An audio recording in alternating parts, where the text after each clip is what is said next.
계속 마태복음을 계속 보고 있습니다. 마태가 유대인들 대상으로 이렇게 마태복음을 기록했습니다.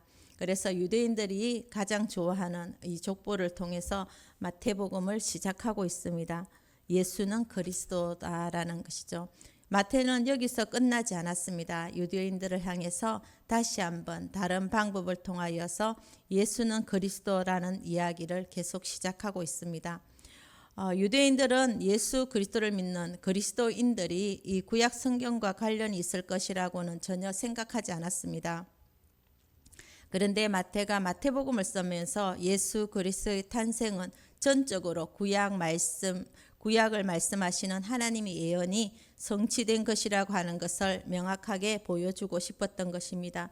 바로 구약 성경을 인용하고 있습니다. 유대인들은 이렇게 구약 성경이 마음판에 완전히 새겨져 있는 사람들입니다. 자나깨나 말씀을 듣고 외우고 또 공부하여서 또 삶으로 살아가고 또 살아가는 사람들이 바로 유대인들이기 때문입니다. 유대인들에게 또 가장 친숙한 구약 성경을 마태는 그 말씀을 근거로 오늘도 말하고 있습니다. 하나님께서 계속해서 말씀하시고 예언하셨던 내용이 하나도 어김없이 예수님의 탄생의 과정에서 다 이루어졌다는 사실을 말하고 싶었던 것입니다. 이것은 유대인들에게 있어서 가장 대단한 중요한 문제였고 또한 초기 우리 그리스도인들에게도 이것은 중요한 문제 중에 하나였습니다. 예수님이 정말 메시아이구나 하는 이 사실에 대해서 성경은 부인할 수 없는 증거들이 있기 때문입니다. 2000년 전 유대 베들레헴에서 태어나신 것, 또한 우리와 영원히 함께 하시겠다는 임마누엘에 대한 예언까지입니다. 그 예언은 또한 에스겔 11장 19절에서 임마누엘의 우리와 함께 하신다는 하나님에 대한 예언이 있습니다. 내가 그들에게 한 마음을 주고 그 속에 새 영을 주며 그 몸에서 돌 같은 마음을 제거하고 살처럼 부드러운 마음을 주어 내 율례를 따르며 내 규례를 지켜 행하게 하리니 그들은 내 백성이 되고 나는 그들의 하나님이 되리라. 하나님이 우리와 함께 하신다는 그 임마누엘 그 말씀이 이루어졌습니다. 예언의 말씀이 이루어진 것입니다. 하나님께서 영으로 모든 그리스도인들 구원받는 성도들의 마음속에 임하셔서 성도들과 함께 하시고 또 우리들의 삶을 통하여서 하나님 말씀을 지켜 행하실 것이라는 것입니다. 임마누엘이 바로 하나님이 우리와 함께 하시겠다는 그 약속의 말씀입니다. 너희들이 알고 있는 그 말씀이 바로 예수님으로부터 이루어졌어라는 것입니다. 예수님이 하신 말씀이 바로 이 구약 성경 구절이라는 것을 예수님의 탄생과 또한 예수님의 그 삶, 예수님의 말씀 그 모든 것이 구약 성경을 인용하면서 예수님이 바로 그리스도 메시아다는 것을 마태가 기록했습니다. 그러나 이러한 방법은 유대인들에게만 뿐 아니라 오늘날 우리를 살아가는 우리 모든 이방인들이라고 할 수 있는 우리 모두에게도 큰 유익을 주게 됩니다. 마태가 구약 성경을 인용하면서 예수님을 가르치고 있는 방법이 또한 오늘을 살아가는 우리들에게 믿음을 가질 수 있게 만들어주는 가장 최고의 방법이라고도 하는 것입니다. 그래서 우리는 구약 성경 말씀이 예수님에게서 이루어진 것을 보면서 우리는 하나님을 경외하는 마음, 정말 믿어지는 마음, 예수님이 진짜 하나님의 아들이시구나라는 그 마음을 가질 수밖에 없습니다. 오늘 본문은 예수님에게서 탄생하고 얼마 후에 일어났던 일인데 태어난 지 얼마 안 된 아기 예수님이 경험하기에는 너무나도 혹독하고 비참한 그런 경험이었습니다. 헤롯 왕이 동방 박사들의 말을 듣고서 자기의 왕위가 빼앗길까 봐 두려워 이제 아기 예수님을 죽이라고 하는 무서운 명령을 베들레헴 건방에다 내리게 됩니다. 그래서 그 살벌한 위기를 피하기 위해서 애굽으로 또한 피신하게 됩니다. 그리고 헤롯이 죽기까지 애굽에 머물렀다가 헤롯이 죽고 나서부터는 다시 유대로 돌아와 나사렛 마을에서 살게 되는데 어린 아기였던 아기 예수님이 감당하기에는 또 그리고 아무것도 알지 못하고 그냥 하나님 말씀에 순종하며 따랐던 육신의 부모 요셉과 마리아가 그것을 감당하기에 너무나도 혹독하고 힘든 경험이었다는 것을 알 수 있습니다. 요셉은 예수님을 죽이려고 하는 이 헤롯 왕의 손에서 예수님을 당당하게 지켜낼 수 있었다는 것입니다. 우리 안에 찾아오신 예수님을 바로 지켜내었습니다.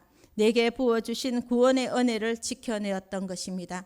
그래서 요셉의 그 행동에 우리는 그 믿음의 순종에 오늘은 주목해 보기를 원합니다. 요셉이 어떻게 예수님을 지켜낼 수 있었는가를 보면서 오늘도 내 안에 찾아오신 예수님, 또 우리가 그 구원을 어떻게 지켜낼 수 있는가입니다. 요셉의 모습에서 발견할 수 있는 것이 있습니다. 13절과 14절입니다. 그들이 떠난 후에 주의 사자가 요셉에게 현몽하여 이르되 헤롯이 아기를 찾아 죽이려 하니 일어나 아기와 그의 어머니를 데리고 애굽으로 피하여 내가 내게 이르기까지 거기 있으라 하시니 요셉이 일어나서 밤에 아기와 그의 어머니를 데리고 애굽으로 떠나가. 요셉의 행동에서 볼 수 있는 것은 천사의 지시를 받자 즉각적으로 순종했습니다.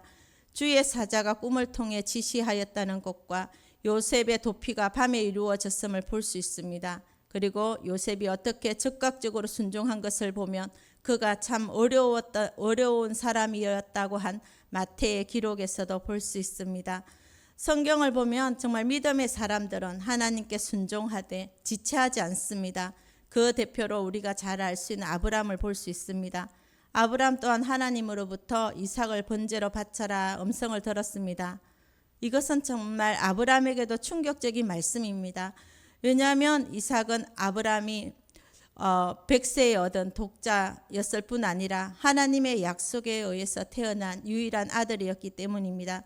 더구나 번제란 단순한 제사가 아니라 제물의 머리를 자르고 몸에 각을 뜨고 내장은 꺼내 물에 씻고 이들을 완전히 불에 태우는 제사로서 세상에 자식을 이렇게 할 수 있는 사람은 아무도 없을 것이기 때문입니다. 하지만 성경은 아브라함이 하나님의 명령을 받고 즉각적으로 순종했음을 보여주고 있습니다. 그리고 그 결과 아브라함은 하나님께 그 믿음에 인정받았음을 증거하고 있습니다. 하나님 말씀에 대한 순종은 지체하면 할수록 더욱 순종하기가 어렵습니다. 요셉은 미루지 않았습니다. 요셉은 바로 미루지 않고 천사와 대면 후 바로 일어나 애굽으로 피했습니다. 조금도 여유를 두지 않고 바로 행동하는 요셉의 모습을 볼 수 있습니다. 유대인의 왕이요 또한 구원자로 오신 예수님께서 유대 땅에서는 환영을 받지 못하셨습니다.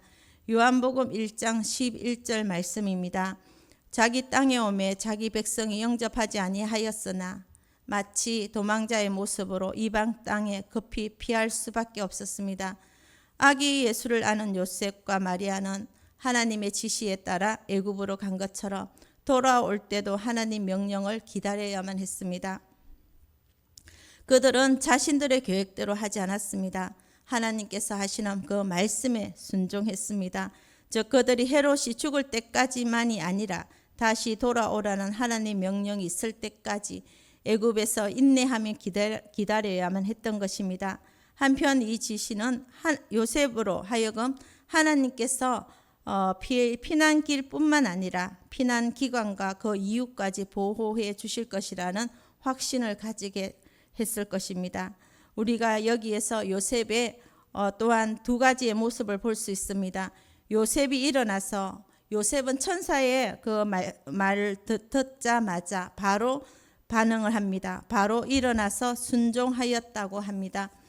말씀과 순종은 요셉에게서 발견되는 것을 우리가 볼 수 있습니다. 19절과 20절입니다.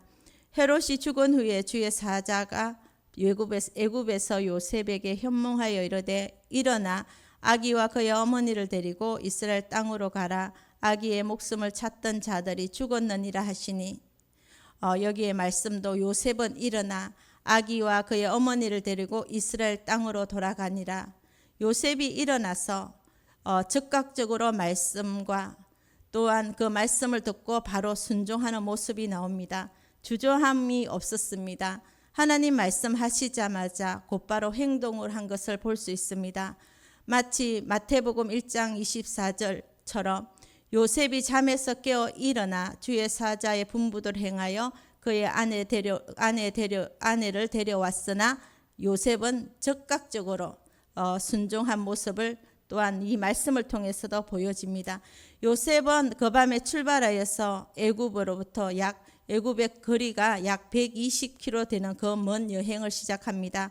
이것은 바로 하나님 앞에서 정말 하나님을 기쁘시게 하는 완전한 믿음의 모습을 볼 수 있습니다. 우리의 구원을 지킬 수 있는 것은 주님이 우리들에게 거저 주신 그 은혜, 모든 것을 내어주신 그 은혜, 이 생명을 우리가 지켜낼 수 있는 유일한 방법은 하나님의 말씀의 순종입니다. 순종은 선택의 상황이 아닙니다. 순종은 구원받은 그리스도인들에게 있어서 생명과 연결되는 일이라고 합니다.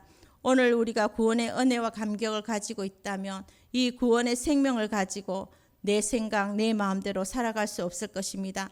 이 구원을 지키기 위해서 우리는 발부둥치고 또 이 생명을 지키기 위해서 내가 또 내 다른 어떤 것이라도 그 대가를 지불하며 희생할 수 있는 것입니다.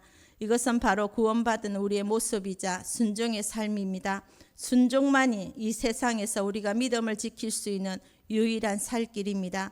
우리가 잘 아는 다윗은 어릴 때부터 군사훈련을 배운 적이 없습니다. 적과 싸우는 법을 배우지도 훈련도 받은 적이 없습니다. 다윗은 어릴 적에 그저 물매를 돌리면서 풀밭에서 양을 지키는 사람이었습니다.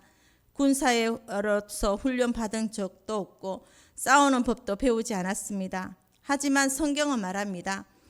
오직 하나님만 바라보았고 하나님만 의지했던 다윗은 그 어떤 것에도 패배한 적이 없습니다. 다윗은 한 번도 전쟁에 나가서 작든 크든 한 번도 패한 적이 없습니다. 자기보다 더 많은 병력을 가지고 엄청난 군사 기술을 가지고 있는 큰 나라와 대적할 때도 그는 지지 않았습니다.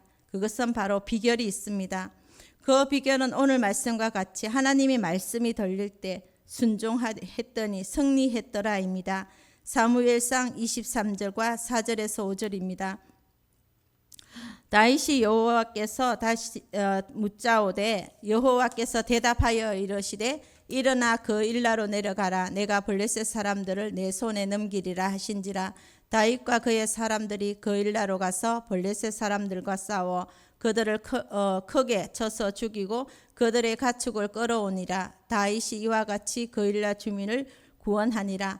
여기서 다윗은 그 일라 사람들을 구원하기 위해서 블레셋 군대와 싸우기 시작했습니다. 가장 먼저 이 싸움을 위해서 하나님께 물었습니다. 하나님 말씀이 들려오게 되자 하나님 그대로 순종했더니 하나님께서 이 모든 블레셋을 이기게 하셨다라고 하는 것입니다. 우리의 영적인 승리도 마찬가지로 하나님 말씀하실 때에 바로 순종하는 그 순종에 달려 있음을 볼 수 있습니다. 그래서 주님은 또한 우리들에게 오늘도 말씀하시는 것입니다. 누구에게든 말씀하십니다. 너를 넘어지게 만드는 그 죄를 피하라는 것입니다. 너를 자꾸만 죄에 빠지게 하는 그 사람을 피하라는 것입니다. 내가 혼자 있을 때 죄 짓게 만드는 그 습관을 경계하라는 것입니다. 이번 한 주 또 이번에는 사순절 기간입니다. 우리가 또한 우리가 십자가를 더 깊게 묵상하는 시간이 되어야 할 것입니다. 그래서 저 또한 어젯밤에 말씀 보고 또 기도하면서 기도의 노트를 기록하면서 그렇게 기도했습니다. 나를 넘어지게 하는 것이 무엇일까? 나를 넘어지게 하는 그것을 내가 이제는 피해야 할 것이고 나를 죄에 빠지게 하는 그 사람을 내가 피하자. 그리고 이제 혼자 있을 때에 또 나를 하여금 죄짓게 만드는 그 습관들이 있습니다. 그 습관을 내가 이제는 또 경계하고 그것을 멀리해야 하겠다는 그 마음으로 기도의 노트를 한번 기록해 보았습니다. 오늘 우리 주님께서는 우리 모두에게도 똑같은 이야기를 하십니다. 하나님 말씀이 우리에게 들려질 때에 하나님 말씀이 믿어질 때에 우리는 우리의 귀를 활짝 열고 우리의 마음의 문을 열고 또 하나님 말씀을 우리 마음에 잘 새긴다면 오늘 여기 있는 우리 모두가 이 세상의 영적 전쟁에서 결코 패배하지 않을 것입니다. 오늘 우리 모두가 하나님 말씀하실 때에 하나님 말씀을 그 마음판에 나의 말씀으로 받아들이기를 원합니다. 또 하나님의 말씀을 듣고 순종하며 또 한 주간도 승리하는 믿음의 말씀이 되기를 간절히 원합니다.